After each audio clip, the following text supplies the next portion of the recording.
반갑습니다. 바다낚시교실 운영자 김문수입니다.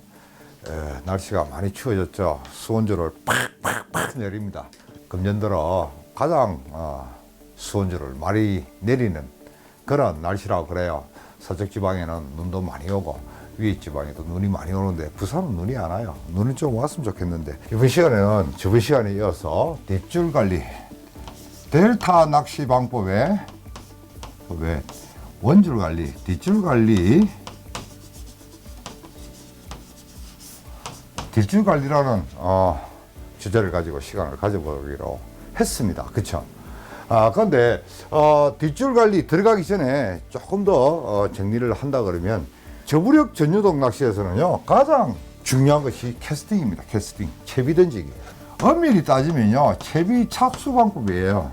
채비를 어떻게 착수시키느냐에 따라서 채비 진행이 각각 달라진다라는 것은 저번 시간에 제가 충분히 말씀드린 것 같습니다. 김문수의 전유도 낚시 델타 낚시 방법 이렇게 전개되게 되면요 거의 전유도 낚시가 절정에 이릅니다. 그리고 막바지로 다가가는 그런 느낌까지 잡아내는데 이 방송을 보시는 여러분께서는요 어떻게 느낌이 있으신가 그것도 사뭇 궁금하기도 합니다. 채비 던질 때는 그냥 던지는 게 아니라고 저번 시간에 말씀드렸죠. 그리고 자기가 채비를 내리고자 하는 방법에 대해서 채비를 착수시키는 것도 가장 중요하겠지만 채비 던질 때 가장 중요한 것은요 정확하게 던져야 된다는 거죠. 정확하게 그냥 이렇게 던져서 김문수가 이야기하듯이 찌를 뒤쪽으로 혹은 찌를 미끼 앞쪽으로 이렇게 던지면 되겠다라고 하는 것보다도 자신이 착수시켜야 될 지점을 정확하게 아셔야 된다는 거죠. 자신이 여기서 낚시를 하는데 예를 들어서 자신이 선정한 포인트, 그러니까 이곳에 밑밥을 주고 이곳에서 입질을 받자. 그러면 이것이 임의의 포인트예요. 이곳에서 입질을 받습니다. 그러면 이곳과 이곳의 거리 환산해야 된다 그랬죠. 그리고 또 이곳의 수심 역시 여러분들이 대충 감을 잡아야 되는데 전유동 낚시에서는 반유동 낚시처럼 수심층을 체크해서 하지는 않습니다. 예를 들어서 자신이 이곳에 포인트를 잡았다 그러면 저곳에서 8m 정도의 수심층의 물고기 유형층을 만들어야 되겠다 라고 이렇게 계산을 하든지 그렇지 않으면 6m에서 물고기가 밑밥에 관심을 갖도록 만들어야 되겠다. 이런 곳 자신이 6m에서 입질을 받아야 되겠다. 또 내지는 8m에서 입질을 받아야 되겠다. 혹은 10m에서 입질을 받아야 되겠다라는 이런 전제 조건이 먼저 주어져야 된다는 거죠. 주어지고 이곳에 수심은 모릅니다. 여러분도 모르고 저도 몰라요. 저 역시 몰라요. 갯바위 딱 쓰면 그 수심이 알 수가 없습니다. 그러나 주변적 지형적 조건을 봐서 물속에 수중료가 많이 이렇게 꺼먹꺼먹하게 보인다라고 생각이 되게 되면 수심층을 크게 깊게 잡지 않아도 되지 않겠습니까? 그러면 5m에서 6m 정도로 하여 입질을 받자. 그렇지 않고 조금 더 깊이 내려볼 필요가 있다 하면 8m에서 입질을 받아보자. 자신이 먼저 포인트를 만들기 전에 물고기 입질층 그러니까 유형층을 만들어 들어가야 된다는 거죠. 민물 낚시, 중청 낚시 하시는 분들은 힐이 팍 올 거예요. 느낌이 올 거예요. 전용 낚시도 마찬가지예요. 중청 낚시 하시는 분들은 떡밥으로 인해서 그러니까 집어제로 인해서 붕어들의 유형층을 만들어 버립니다. 그렇죠? 그래서 위에서 무는 녀석들은 배제를 해버리고 그냥 자기가 원하는 수심층까지 계속 그곳에 밥을 밀어 넣어서 그곳에서 입질을 받을 수 있는 물고기 군을 만들어 준다는 거죠. 그거와 마찬가지로 전유동 낚시도 똑같습니다. 전유동 낚시도 내가 원하는 수심층은 수중료가 없지만 주변에 수중료가 있으니까 저곳은 물고기 유형층을 한 6m 정도로 만들어 보자. 왜 이렇게 6m 정도를 만들어 보자라고 생각을 하냐 그러면요. 제가 전유동 낚시 이 강의 시간에 반드시 드렸으리라 생각합니다. 제가 기억에는 있거든요. 물속에 이렇게 지형지물이 수중료가 있다고 우리가 가정을 하면요. 이곳의 수심이 대략 약 한 8m 정도가 된다. 수면에서 수중료까지는 약 한 6m 정도 된다고 가정을 하게 되면요. 제 같은 경우는 유형층을 어디에 맞추냐 그러면요. 여기 미끼입니다. 미끼. 약 5에서 6m의 입질층을 맞춰버립니다. 그러니까 물고기가 내 미끼를 먹을 수 있도록 만들어버린다는 거죠. 그러면 이 주변에 약 한 5m 정도 내외 떨어져 있어도 관계가 없다는 거예요. 왜? 물고기는 수중료가 있으면 항상 수중료 위를 타고 다닙니다. 타고 다녀요. 수중료 위를 넘어 다니지 이 수중료 바닥층과 수중료 사이에 이렇게 움츠리고 있지는 않는다는 거죠. 그렇게 움츠리고 있는 녀석들은요, 미끼를 물지를 않아요. 수온이 떨어지거나 막 이렇게 무슨 조건이 좋지 않아서 물고기가 움직이지 않을 때는 미끼도 물지 않습니다.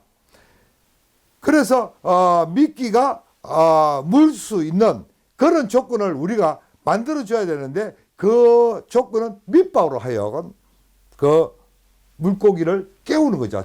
그러니까 쉽게 말해서 잡는 물고기를 깨우는 거죠. 그래서 이곳에 이렇게 밑밥이 이렇게 계속 내려갑니다. 처음이야 나오겠습니까? 그래 내려가게 되면 잡어도 이렇게 나오고 감성돔이나 이런 큰 덩치 큰 녀석들 포식자들이 이렇게 밑밥에 동요돼서 이렇게 올라옵니다. 올라와서 미끼를 물게 되거든요. 그래서 수중료가 이렇게 주변에 끄먹끄먹 이렇게 보이게 되면요. 자신이 임의 포인트를 수중료 주변에 하게 되면 피곤하겠죠. 왜? 바닥 걸림도 작고 피곤합니다. 물고기 입지층을 잘 구성할 수가 없습니다. 항상 유동적이 돼야 돼요. 그래서 제일 처음에 저 같은 경우에는 수중료 주변에는요, 수중료를 약간 비껴서 한 6m 정도, 입지층을 맞춥니다. 그리고, 거기서 입질이 없으면 잡어가 건드리게 되면 다행이고, 잡어가 건드리지 않고 전혀 미동이 없다 싶으면요, 그 다음에는 조금 수중료 가까이, 조금 한 발짝 가까이 가면서 조금 더 깊이 내려져요. 그러면 7m, 8m 이렇게 내려져서 녀석을 이렇게 유도를 합니다. 유도를 하는데 왜 제가 이런 말씀을 드리냐 그러면요. 그러한 상황에 따라서 자신의 채비를 어디에 착수시켜야 되느냐라는 것이 정확하게 포지션이 정해져야 된다는 거죠. 자, 자신이 여기서 낚시를 하는데 여기에 포인트를 정하고 싶다. 임의 포인트.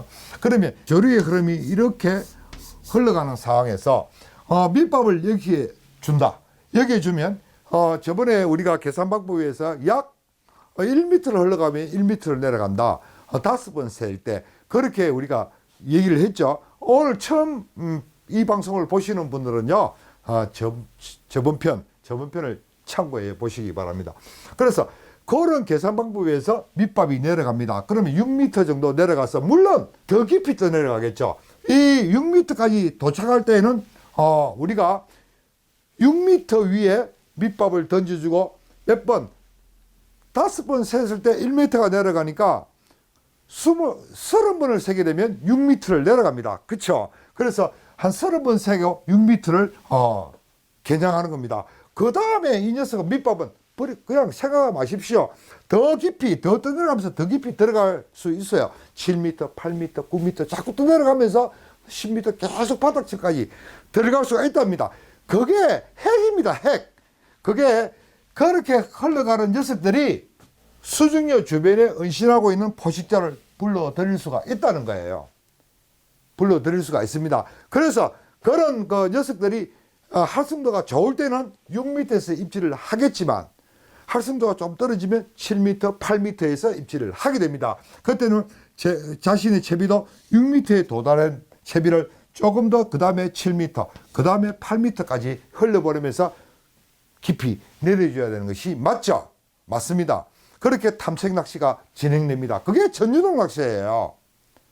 그냥 무조건 흘러가게 하는 게 아니고 포지션 없이 그냥 던져놓고 매듭 없이 던져놓고 하는 게 전유동 낚시가 아닙니다. 여러분들 뭐 전유동 낚시라면 그냥 매듭 없이 휙 던져서 막 이러는데 그게 물론 물고기가 물 수 있습니다만은 그런 데이터를 가지고 전중동 낚시를 하게 되면 함정에 빠지기가 굉장히 쉬워요. 이런 데이터가 없으면 안 된다는 거죠. 그래서 이렇게 자신의 채비를 진행시키기 위해서는 자신이 어디에 던져서 어떻게 채비를 내릴 것이다 라는 그 전제 조건을 두고 채비를 던지는 거죠. 채비를 던지고 착수시킨 다음 원줄을 가지고 그 채비가 자신이 원하는 포인트로 진입할 수 있도록 컨트롤을 해야 된다. 그것이 바로 뒷줄 관리입니다. 뒷줄 관리.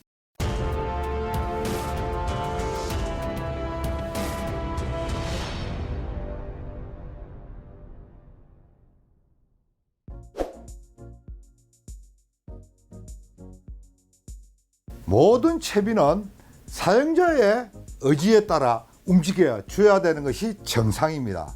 그러나 채비가 내리지 않는다는 것은 사용자가 그 채비를 내리지 못하도록 구속하고 있는 겁니다. 쉽게 이해가 안 가시죠? 제가 흔히들 얘기를 합니다. 우리 게시판에 우리 회원님들에게 질문도 많이 받고 이러는데 채비가 내리지 않아요, 여러분. 저는 왜 채비가 내리지 않습니까? 자, 정리를 해봅시다. 여러분, 낚시바늘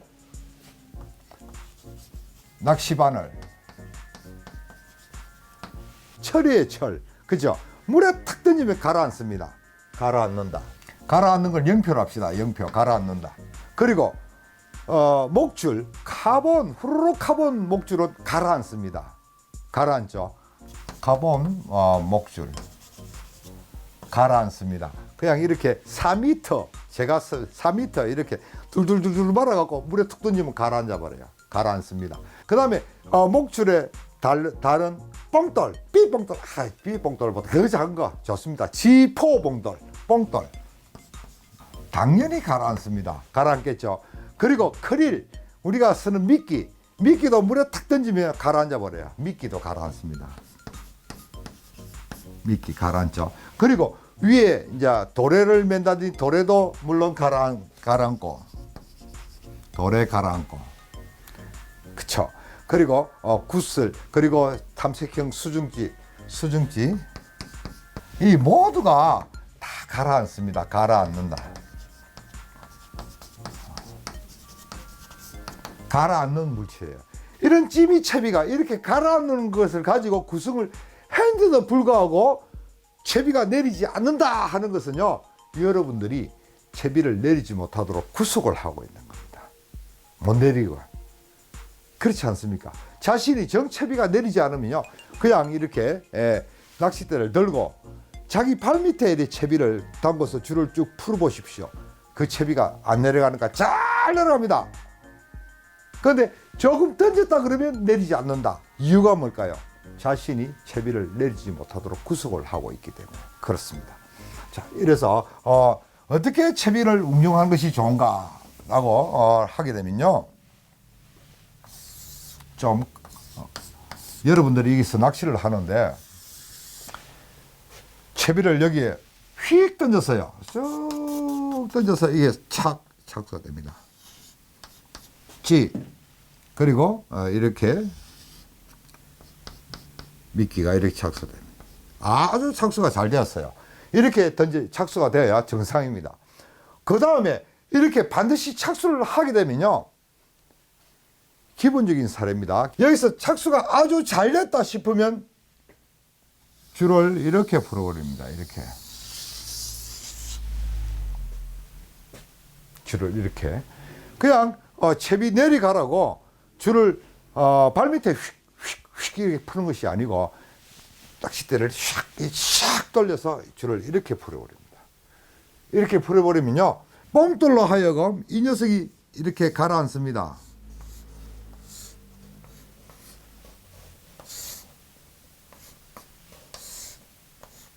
이렇게 가라앉으면서 이 낚싯줄은 이렇게 가고, 이 낚싯줄은 이렇게 오고, 이 낚싯줄은 이렇게 가고, 이 낚싯줄은 이렇게 오고, 이 낚싯줄은 이렇게 가고, 이 낚싯줄은 이렇게 가고, 이 낚싯줄은 또 이렇게 오고, 일을 한다는 거죠. 일을 하면서 자기 발밑에 있는 수면에 떠 있는 플루팅 타입의 원줄을 보게 되면요, 원줄 가에 이렇게 사족이 만들어져요. 그러니까 사족, 뱀발이죠. 뱀발이 쫙 이렇게 만들어지면서 줄이 움직입니다. 이게 서로서로 일을 해야만이 줄이 가라앉지를 않아요. 플로팅 타입의 원줄이라 할지라도 이렇게 던지지 않고 우리가 이렇게 쭉 해갖고 여기서 와 이렇게 풀어놔버리면요 일을 하지 않기 때문에 가라앉습니다. 더더욱 몇 번 바닥 끌림을 발생시켜서 이렇게 늘어진 낚싯줄이라 하게 되면요 더더욱 쉽게 가라앉는다는 거죠. 그러나 이렇게 펼쳐놓게 되면 서로서로 일을 하기 때문에 가라앉지를 않아요. 이렇게 채비가 내립니다. 이 채비가 어디에서 내려져야 하느냐, 기본적인 사례를 지금 말씀드립니다. 여기에 포인트를 두고 여기 밑밥을 줬다. 그러면 채비를 여기에 던졌다는 거죠. 여기에 이렇게 던졌어요. 이렇게 던진 다음에 이렇게 풀어놔 버렸어요. 풀어놔도 이 녀석은 딸려옵니다. 조금은 딸려와요. 왜? 원줄에 무게가 있기 때문에. 거리가 멀면 멀수록 더해요. 그래서 이렇게 와서 턱 하고 바닥을 찍습니다. 바닥을 찍어요. 바닥을 찍는다는 것은 이 채비가 다 내려가서 뽕돌이 바닥에 닿는다는 거죠. 뽕돌이 바닥에 닿게 되면 어떤 현상이 일어나느냐. 뽕돌 닿기 전에는 지가 이렇게 일을 해요. 일을 하다가 뽕돌이 탁 닿게 되면 지가 이렇게 올라와 버립니다. 이렇게 일을 안 해요. 아주 순간적이에요. 그러니까 베테랑들은 딱 보면 알아요. 딱 보면 바닥에 닿았다. 하지만 전용 낚시를 완벽하게 실행하지 못하시는 분들은 표착하기가 상당히 힘이 듭니다. 순간적입니다. 잠시 이렇게 싹짝 올라와요. 올라오는데 처음에 진행할 때보다 조금 더 붉은 색깔이 많이 보인다는 거죠. 그래도 못 믿겠다.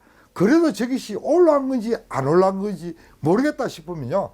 다시 이 줄을, 이때는 이 줄을 감습니다. 낚싯대를 쥐고 원줄을 싹, 여분의 원줄을 싹 감는 거죠. 감아서 팽팽하게 만듭니다. 팽팽하게 만들면서 찌를 바라보는 거죠. 찌를 보고 지가 깜빡할 때까지 감습니다. 깜빡하게 되면 한 바퀴 더 감고 그냥 그대로 있는 거예요. 그러면 이 줄이 싹 감기게 되면 어떤 현상이 되느냐, 다시 이렇게 찌가 물속으로 들어갑니다. 물속으로 들어가요. 이때는 채비가 끌려오는 것이 아니에요. 다시 떠는 거예요. 떠는 거. 채비가 위로 이만큼 떠올랐어요. 여기에 물속에 들어가 있는 찌는 물 밖에 있을 때보다 더 일을 늦게 해요. 저항이 많이 걸리니까. 그리고 천천히 이렇게 올라옵니다. 이렇게 턱 하고 또 올라와요. 이때 비로소 또 채비는 뽕돌이 바닥에 탁 닿는 거예요. 뽕돌이. 그러면 이 녀석이 이렇게 탁 닿는 거죠. 이렇게 되는 거예요. 이해하십니까? 그래서 이곳에서 바닥을 딱 찍으면요. 거기서 몇 바퀴를 감느냐. 여기에서 이까지의 거리를 계산을 합니다. 약 한 5m 정도 떨어져 있다. 3m 정도 감아주면 돼요. 3m. 보통 2,500에서 3,000번리를 많이 사용하지 않습니까? 한 바퀴 살짝 핸들이 한 바퀴를 돌게 되면 닐 핸들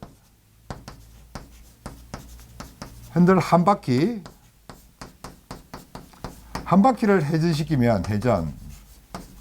회전시키면요, 원줄이 약 70cm에서 1m 30cm 정도 감겨요. 닐에 따라서 다르다는 거죠. 그래서 약 한 1m 정도 감긴다고 보시면 맞아요. 그래서 5m 정도면 5m 다 당길 필요는 없습니다. 왜? 내가 수심층 6m를 노리려고 생각을 했지 않습니까? 그렇지 않습니까? 그래서 우리가 여기서 한 5m 정도에서 바닥을 찍은 다음에 약 한 바퀴에서 두 바퀴를 정도 살짝 감아서 2m 정도 당겨버려요. 당겨버리면 이 녀석이 다시 2m 당기면 상당히 찌가 많이 내려갑니다. 찌가 안 보일 정도로 내려가요. 싹 내려갑니다. 이렇게 쓱 또 다시 이렇게 찌가 내려갑니다. 이렇게 많이 떠요. 많이 뜨고 그 다음에 이렇게 또 굉장히 천천히 일을 합니다. 이렇게. 이 혹자는 이렇게 끌고 오는 것을 바닥에 채비를 질질 끊는다 생각하는데 아니에요. 이런 상황에서는 다시 또 이렇게 채비가 아래로 진행을 하고 있는 중이에요. 뽕돌이 닿게 되면 또 턱 떠올라 버립니다. 이때 여기에서 한 바퀴를 쓱 감았을 때 찌가 스르륵 하고 들어간다. 내가 감을 때는 찌가 잠길 때는 빠르게 들어가지 않아요. 좀 빠르게 스르륵 깊이 들어간다 싶을 때는요 예글림이거든요. 그때는 왜 이렇지 하고 당겼다가는 예글림이 발생됩니다. 그때는 지금 예글림이 발생되는 상황이기 때문에 낚싯대를 탁탁 털어버려요. 털어버리면 빠져버립니다. 그러면 다시 감아서 다시 시작해야 되는데 예글림이 찌가 싹 끝까지 들어가요. 예글림이 아닐 때는 찌가 어느 정도만 들어가고 더 이상 들어가지를 않아요. 그리고 부하에 따라서 또 이렇게 올라옵니다. 여기서 3m를 탁 치고 다시 여기까지 가지고 와야 돼요. 그때는 또 한두 바퀴를 싹 감습니다. 그러면 또 찌가 또 쓱 하고 또 잠기겠죠. 쓱 하고 잠깁니다. 그럼 채비가 또 이만큼 떠져요. 떠집니다. 그리고 또 이렇게 올라옵니다. 이 올라올 때는 아래 채비는 내려가겠죠. 이렇게 이런 현상을 빚고 포인트로 진입을 시키는 거예요. 그리고 이곳까지 딱 진입이 됐다. 이곳까지 진입이 됐다 싶으면요. 거기에서는 줄을 풀이로 놔버리는 겁니다. 어떻게? 원줄을 줘버려야 된다는 거죠. 왜? 지금 이 상황에서는 우리가 수심층을 맞추기 위해서 가지고 온 겁니다. 이 상황에서 수심층이 맞은 상황에서 내가 밑밥이 진행한 그곳에 내 찌가 도착하게 되면 원줄을 줘버려야 돼요.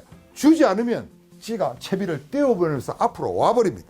그렇다고 줄을 너무 남용할 필요는 없고 가는 만큼 줄을 풀어주는 거예요. 그러면 그 수심층을 정확히 맞춰서 내가 원하는 입질처까지 채비가 도달하는 겁니다. 그래서 물고기의 입질을 받게 되는데 여기서 제가 조금 전에 말씀드렸듯이 원줄이 남용됐다든지 그렇지 않으면 채비가 바닥에서 찍고 더 이상 들리지 않았다든지 하는 경우에서는요 찌가 이렇게 서 있는 찌가 이렇게 누워버립니다. 이렇게 어떻게 조류 방향이 이쪽인데 찌가 이렇게 누워야 정상인데 그렇죠?